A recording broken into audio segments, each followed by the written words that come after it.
Welcome to Multiply Yourself with Adam Michael. Join the conversation at multiply-yourself.com.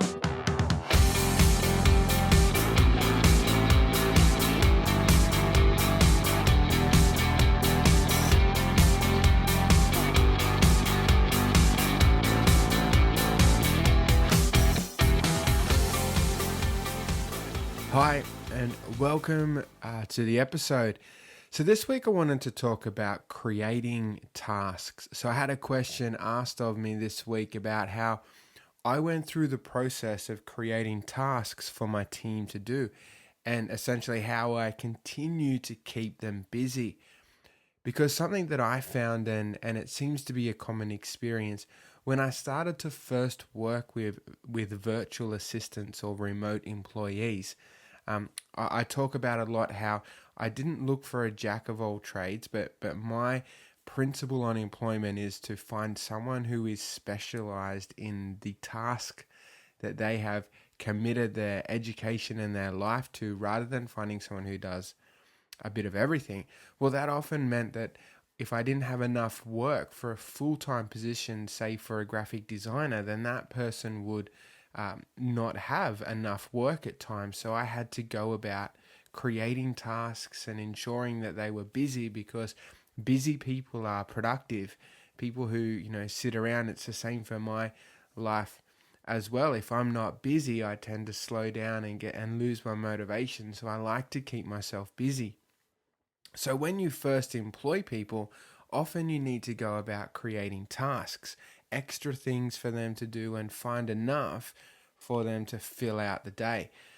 So I went through a process of kind of working this out for myself and created a bit of a strategy that I wanted to share the hints and tips in no particular order that work for me in creating tasks and work for my team members. Number one, I built them as I went. If I had waited until I thought that I had enough tasks and enough of a job description to keep a team member employed for 40 hours a week or whatever you employ them for, then I would probably still be waiting to employ that first person. But when you do kind of dive in and employ that person, and they're kind of prompting you every day for more work and things like that, it helps you to find things for them to do.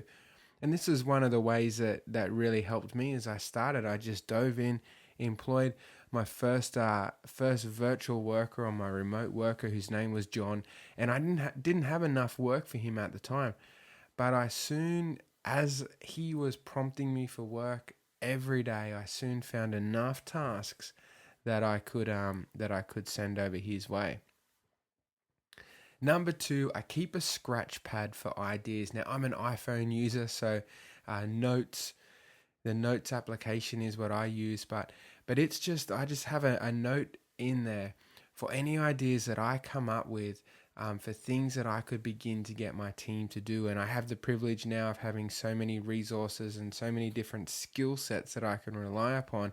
But anytime I'm out and about doing anything, whether it's relaxing, whether it's work-related, meeting with a client, anything like that, and I think of an idea that I can add to my business, my workflow, something I can improve a website for, some kind of task that I could kind of train and have someone do repeated to, work in some area of my business, well, I straight away, any time of the day, whether it wakes me up at night or whether I'm out relaxing, I quickly jot that idea down. And that's just a basic principle that we can use for any area of our life, right? To have a notepad there to get the thought that comes into our head recorded.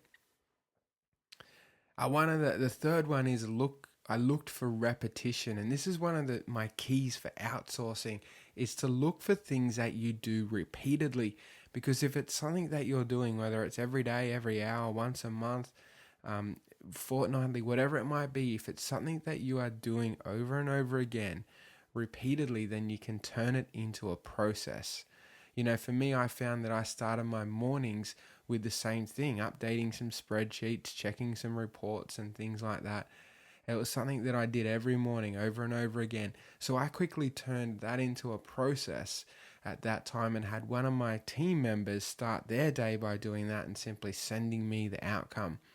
So I looked for repetition in the tasks that I did, things that were not necessarily mundane, but had to be done over and over again, because when you get when it's something that you have to repeat often, then you get the benefits of investing the time into training someone and creating a process.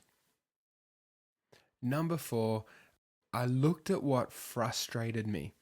The motivation that led me down the journey of outsourcing in the very beginning was the frustration of doing tasks that I was not naturally skilled at or had little experience with. And it comes back to the basic principle of what might have taken me 5 hours to do because I wasn't, skilled in that area, might take someone a single hour to complete if they know what they are doing. And one of the key mandates for outsourcing from me is to staff your weaknesses. If a part of your business that has you writing content or designing basic artwork and these tasks cause you frustration or stress, then look to find a team member who has those skills and do that work for you. Use the idea from earlier of having a scratch pad to record tasks that frustrate you, cause you stress, keep you awake at night, or seem to take you too long to complete. And lastly, number 5 of the hints and tips that I have for creating work is I looked for tasks that weren't time critical. Because a challenge in outsourcing is knowing, particularly when you first start working with someone, is knowing that the job will get done.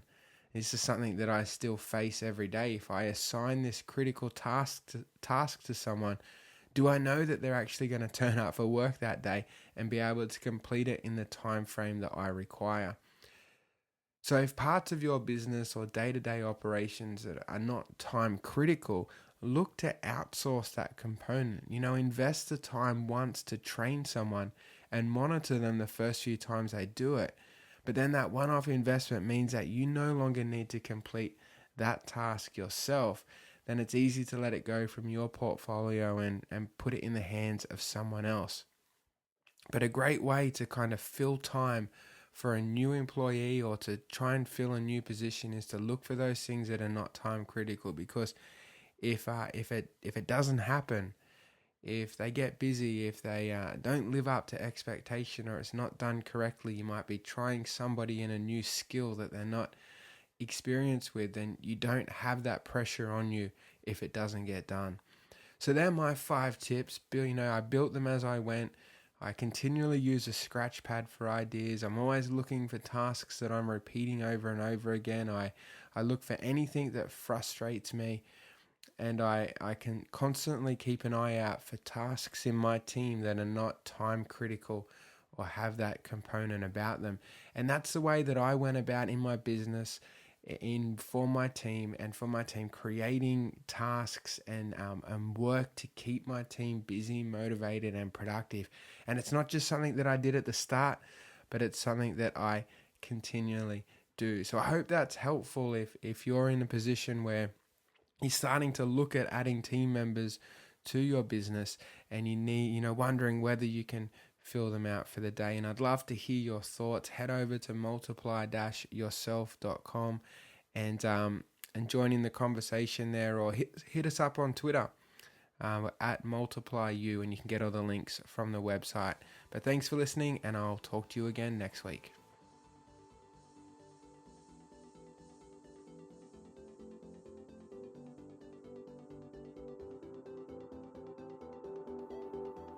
Thank you for listening.